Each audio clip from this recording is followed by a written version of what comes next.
So I think we are ready to get started again. Welcome, everyone.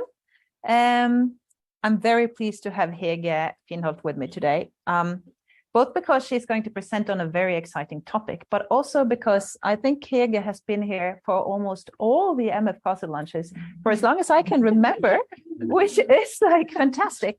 And as you've surely also noticed, she is always asking fabulous questions. I have really been admiring your questions for a long time, and you have to give me like a crash course in how you do this. I want to know. I think we all want to know. So Hege is an associate professor of social sciences and ethics at MF, and she's going to talk today about the topic Know Thyself, a philosophical critique of theories of international relations inspired by Thomas Hobbes. Please. Thank you. And thank you so much for this opportunity and to all of you for coming. So yesterday I was preparing this. I was going in and out of a fever and I was vomiting and I was preparing this and I was very proud that I prepared it and I forgot to bring the notes with me. Here I am. I have tried to remember things, so we'll see how this goes. So in February, as we all know, Russia invaded Ukraine. And before and after that, it was a big discussion. Could this have been predicted? Could we have known that this would happen? Could we have done something that would make it not happen? And then after Russia invaded Ukraine, people were discussing why did people not foresee this? And there were in particular two people who engaged in this discussion, John Mersheimer and Michael McFaul. Michael McFaul is the former ambassador to Russia from the US, and John Mersheimer is the king of realism, to say the least. If you don't know about him, go to his website and you'll at least have a smile on your face. So Mersheimer is a realist, and Michael McFaul, he's more a pragmatist, I would say, but he's leaning more towards the liberal way of understanding international politics. The liberals, they think that small states have not only interests, but also autonomy and agency. Whereas the realists, they are all about power politics. The big states are those who make the decisions and those who matter. So when I was watching these debates, I was again very puzzled by this debate. And I was thinking, something is going wrong with these worldviews here. Have they not read any philosophy? They probably have, but maybe not as much as they should. So the realists. So in this talk, I'm mainly going to talk about realism and Thomas Hobbes. I'm not going to talk about all other kinds of theories of international relations because that's too much. But I'm going to talk about realism because they claim that they are standing on the shoulders of Thomas Hobbes. And I will argue that this is wrong. They claim that by making a false analogy between the state of war between individuals and the state of war between states. And I will come back to that. So, since I forgot my notes, I have to pick things from this article that I wrote about this. So it's going to be a little back and forth here. So what is realism? Not everybody knows that. Realism in international relations is a theory. And there are many different kinds of realism from today, from Machiavelli to Kenneth Wolff to John Mersheimer, but they all have something in common. There are some tenets that in some way or another, most of them agree on. And that is, international relations are inherently anarchic. I can say that word, anarchist. That the agents on the international scene are states possessing unconditional sovereignty, pursuing their self-interest, which is to strengthen its own power, and, as pointed out by Morgenthau, universal principles cannot be applied to the actions of states. The realist does not deny that there are international organizations, financial agreements, laws, and norms that play a role in international relations. However, unlike the liberal, they argue that such institutions do not fundamentally alter the behavior of states, and therefore anarchy on the international scene is not moderated. According to the realist, we need to accept this, and political leaders need to behave accordingly. Otherwise, the stability between states will be at risk. So that's the realists. And when they claim that they are standing on the shoulders of Hobbes, we need to know a little bit about Hobbes to evaluate that claim. So Hobbes wrote a lot of things, among others, the Leviathan. And the scholarly debate on the Leviathan has focused a lot on game theory. How can individuals leave the state of nature when there are no laws, blah, blah, blah. So before going into the state of nature, I will frame a reading of Hobbes that has been a little overlooked by many. In the introduction of the Leviathan,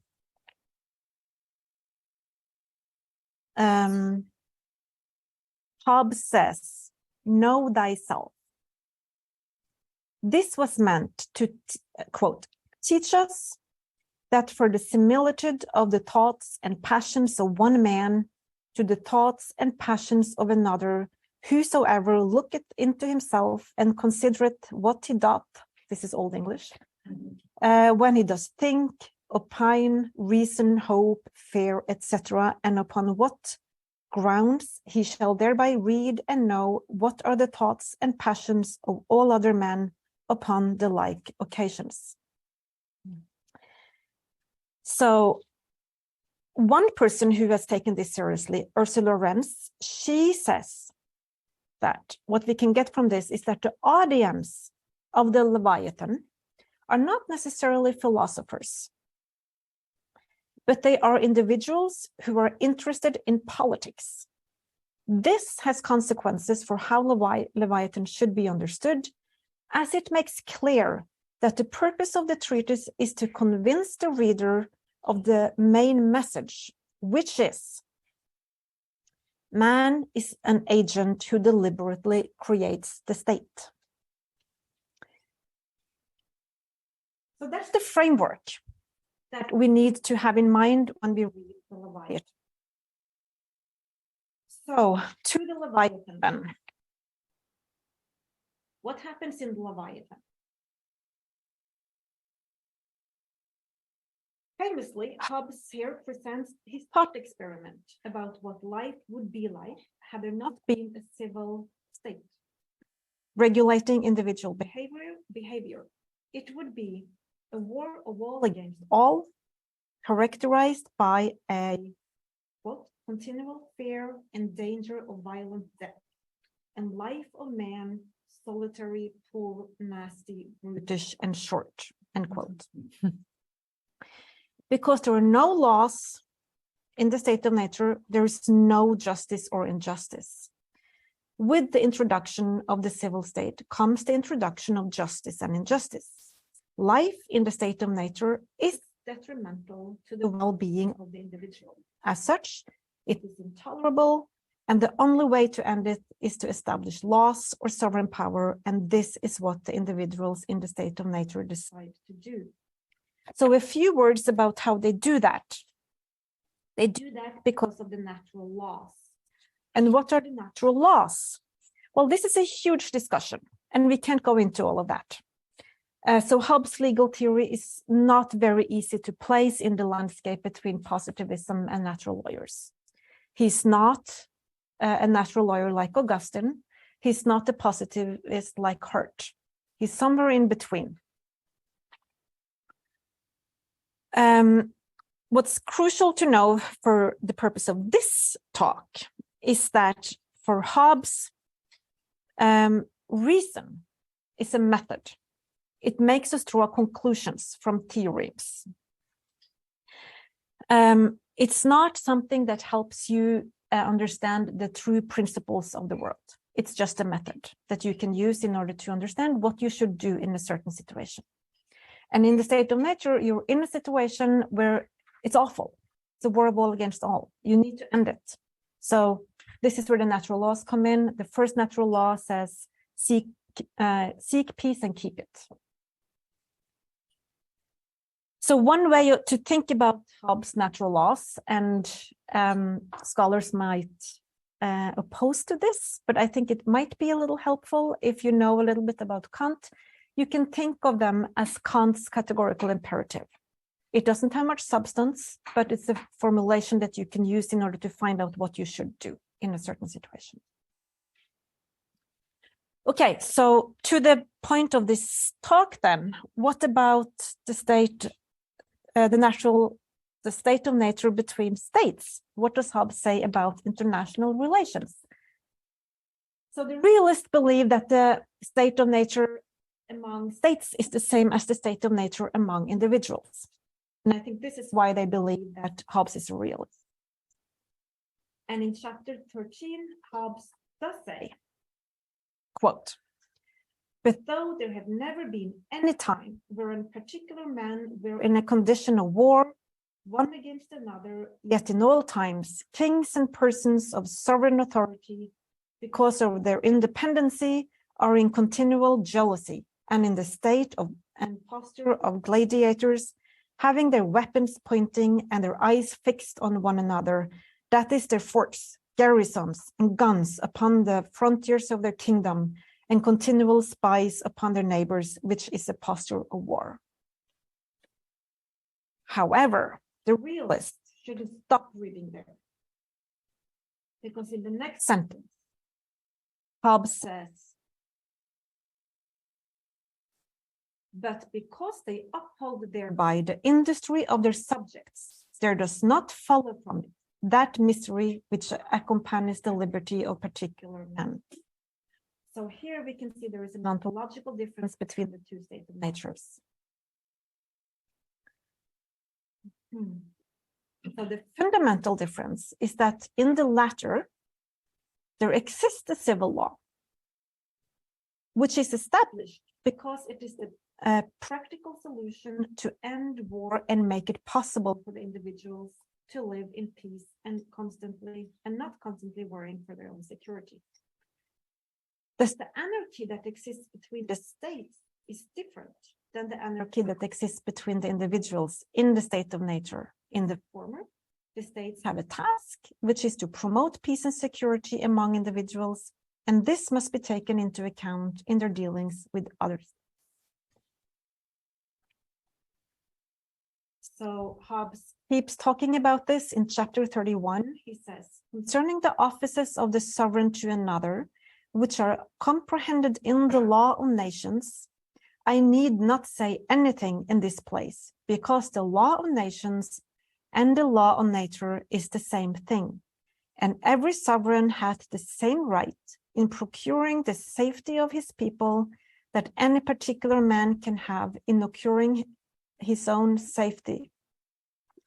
And the same law that dictated to men that have no civil government what they ought to do and what to avoid in regard of one another, dictated the same to commonwealths, that is, to the conscience of sovereign princes and sovereign assemblies, there being no court of natural justice, but in the conscience only." So for international relations in the Hobbesian world, the conclusion is not to establish an extra state sovereign power, but rather for the existing sovereigns to behave in accordance with the natural laws and the fundamental law of nature, which holds that one should seek peace. So this, what I've said so far, has been systematically ignored by thinkers who categorize Hobbes as a realist.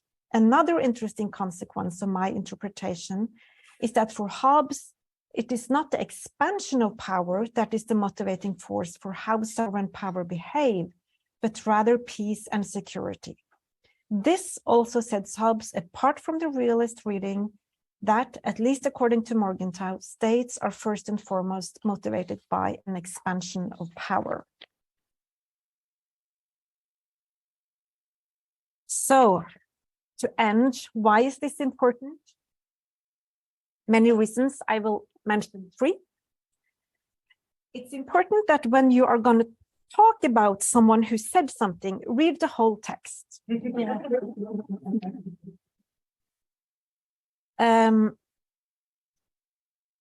Another reason is that those who are concerned with the same topic as philosophers and IR theorists are, namely power, justice, security, should learn from one another. Third, this way of doing philosophy and understanding philosophy and philosophical texts is what philosophers should do. One should radically criticize the establishment. If we don't do that, we fail as philosophers. Thank you.